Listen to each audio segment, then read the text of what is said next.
On today on the Culture Connection, the Airkiss Dilemma.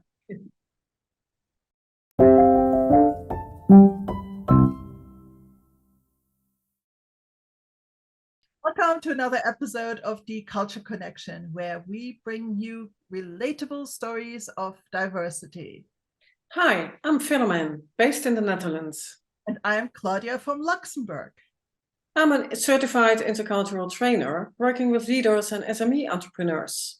And I'm a professional coach working with entrepreneurs, corporate leaders, as well as their teams in tech and beyond. You call us when, as a leader or entrepreneur, your teams are struggling, results are going down, or there's friction. Let's get started.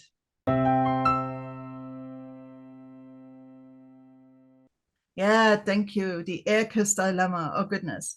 So the other day, we were actually coming together for a lovely dinner. We had a friend from Taiwan visit us, actually, and staying with us for a few days. So a friend of my husband's from work also came over for dinner. So here we are. I'm from Luxembourg. The friend was from Belgium. Matt is from the US, but, kind of local at this point, and the other guy was from Taiwan.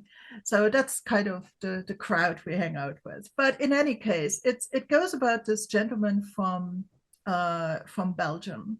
It was the first time I met him, incidentally, and so after verifying that we were okay with it because we live in a post-COVID world, we leaned in for the traditional European air kiss to say hello. So in Luxembourg, we kiss 3 times. And in Belgium, people mostly do 2. This was in Luxembourg. Okay, so our house is in Luxembourg. And I tell you, there was this moment of awkwardness after 2 air kisses when I leaned in for the 3rd one. Nothing happened, mind you. But, it's kind of like the guy went like, oh, yeah, Luxembourg. 3 air kisses, and it's something that we run into a lot. It's like culture. You're in Luxembourg. Do you kiss 3 times like they do in Luxembourg? Do you kind of assume that people should know that you're from Belgium and only lean in twice to give you an air kiss? Or should you drop it altogether because you're not sure? So the Airkiss dilemma, it really is a real thing. Try to go to a networking meeting here and you will realize very quickly that that can be the case. So that's the story for today. Well, thank you, Claudia. I have to say I recognize this because in the Netherlands in general, it's the same, right? It's 3 kisses. I've been hanging in the air quite a number of times, feeling pretty awkward. And like you say, after COVID, even handshaking can be different. And recently I met some persons, and some shook hands, some kissed, and some just waved. So you just don't know. And I think the main question might be here, which culture is dominant? Like you say, your house is based in the Luxembourg. What do? As a guest, I come in and I do 3 kisses because this is what you do in Luxembourg. Or I do, like, for example, they do in France 1 or 2 because I'm used to it. What do you choose? What's the right thing to do? Right, it's a big thing, and again, I want to put the disclaimer on that this was after the, is it okay to do so discussion. It was a very conscious step for the 2 of us, because I think in today's day and age, even 3 years after COVID, to just approach a person without double checking, big no.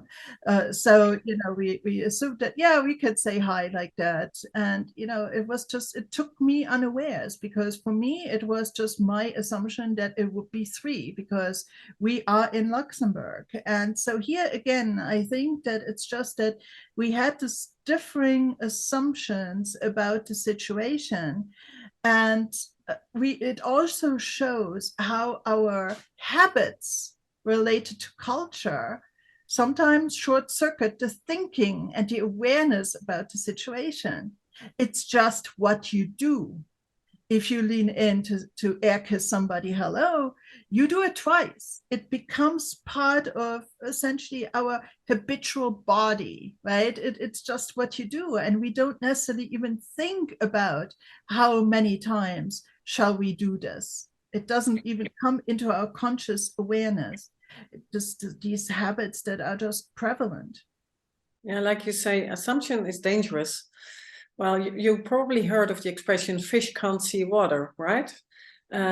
It's your own subjective normal, whereas it's not normal to someone else. And right from the start, things can go wrong. Because I remember entering a meeting room and shaking hands with everybody, whereas I was expected to just shake hands with the CEO, full stop. So even when entering a room, whether it's irrelevant if it's in your private life or professional life, things can go wrong easily. And what I learned is that is trying to bring up the topic before you shake hands or give a box or kiss. You ask, what are it's on a friendly in a friendly manner, asking, are we going to shake hands or kiss? What's it going to be today? Because in general you open up to someone else. For example, I recently met a lady and she said, I'm scared, I don't want to shake hands and or kiss. And not because she doesn't like anyone or because she wants to avoid a certain amount of contact, but she's just scared because there are diseases running around. She has been terribly sick. She said, I just don't want to, but people find me a bit different, or they look at me in an awkward manner because they wonder why I don't. And we had a short conversation on it. So again, maybe just bringing up the topic and asking someone, are you okay with 2 kisses or 1? When you bring it up, in general, people give you an honest answer, which is the main solution, maybe. Yeah, but on the other hand, I understand that you cannot always have elaborate discussions, the number of kisses necessarily. I think it's important to double check that you do not get too close to a person who might not desire. Yep. So I'm immunocompromised myself. So, I'm the first one to often say, let's just do the elbow tap or, just, say hello. But yeah. But on the other hand, it's also a little bit about how you recover from the situation. This Yep. gentleman that came over, we just had a good laugh about it, Yep. because both recognized ourselves that it is kind of a common thing that can go wrong, let's say in Europe altogether. Yep. And because also here, I think that these things transcend cultural layers. What you do in your family might be different what you do with your friends. Maybe if you see your friends, you just do one pack even without checking because that's how the habit that you got into. But then there's the closer social circle, the wider professional circle, maybe, and then the habits or norms of a culture. They can all be different, and so navigating this can be very complex. And I think that talking about it, like you suggest, is a good thing. But then also, taking it in good stride. If there's if in the behavior it comes out different, laugh about it. Don't take it personally, because truly these things are very different for everybody, and culture can be very different for everybody. So do not take it personally, and just go with it. Exactly. Go with it and turn it into an icebreaker even. Like you said, you cannot elaborate in some situations, but bringing up the question is what I discovered quite often an icebreaker. So it's awkward for everyone, right? For you, for me, and for everybody out there. We just don't know. So how are you supposed to find out? It's by bringing up the question. And when you do it in a friendly manner, I'm pretty certain you will work it out quite easily. Yes, yes. Whether it's beforehand or after the fact, communication is key. Let's become aware of culture, and that's what this show is all about. So, was that the highlight that you take away from this show, Philomen?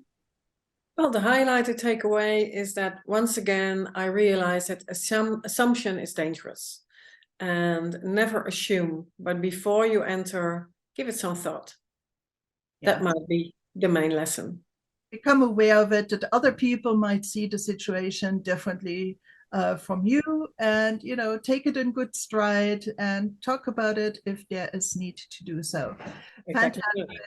Everybody, if you like this content, please show us some love by subscribing and liking this video. On the other hand, if you have a similar story to share, please share it with us in the comments, and we will love to read about it and take it maybe into a separate show. Thank you so much. Thank you, Philomen. This was great. I really enjoyed it. Thank you. Bye bye, everybody.